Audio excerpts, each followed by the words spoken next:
Weapon গুলো ব্যবহার করে টিম রেড হকস 22 এলিমস এই মুহূর্তে কিন্তু থাকবে এই পুরো দলের কাছে। এই ম্যাচটাতে 30+ পয়েন্ট নিয়ে এই দল কি যেতে পারবে? ইতিমধ্যেই 30 পয়েন্ট সংগ্রহ করেছে শুধুমাত্র এই একটি ম্যাচ থেকে। আক্রমণ করেছে মেহেদি, ফিনিশ করবে টিম রেড হকসের আরো একজন প্লেয়ারকে। অ্যালাইভ রয়েছে রাহাত, নেজাদ, ব্লেড, কুটুশিস থেকে ডাউন। ব্লেড উপরে উঠে গিয়েছেন, মেহেদিকে ভালো ড্যামেজ দিয়েছেন, কিন্তু ব্লেড আবারও নিচে নেমে আসবেন। রাহাতকে করা হয়েছে, রাহাত কুটুসকে রিভাইভ করেছেন। কুটুস নিচে তো নামবেন, বাট তার লুটের প্রয়োজন হবে লং থেকে। সাইকো কিল সম্পূর্ণ করলেন এন্ড টিম 2xd এই মুহূর্তে রেড হকসের বন্ধু হয়ে ফিরে এসেছেন। মাই ব্যাড, আমি আমার ওয়ার্ড ফেরত নিচ্ছি। কোনো বন্ধুত্ব এই ব্যাটেল রয়্যালে চলে না, কম্পিটিটিভ নিজ। অ্যান্ড এইখানে আপনাকে অবশ্যই আসতে হবে লড়াই করার জন্য, যুদ্ধ করার জন্য। সাইকো তার সেই নকের মাধ্যমে আবারও সেই স্টেটমেন্টটা একেবারে শার্প ক্লিয়ার করে দিয়েছে।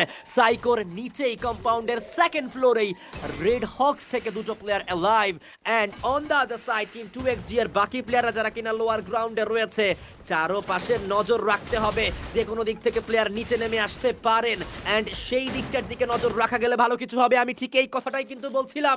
সাইকোকেই সর্বপ্রথম স্বীকার করা হয়েছে টিম রেড হকসের সাইড থেকে। এই দলের মুভমেন্ট কখনোই আপনি প্রেডিক্ট করতে পারবেন না, সেই ক্ষেত্রে আপনাকে সতর্ক থাকতে হবে অনেক বেশি।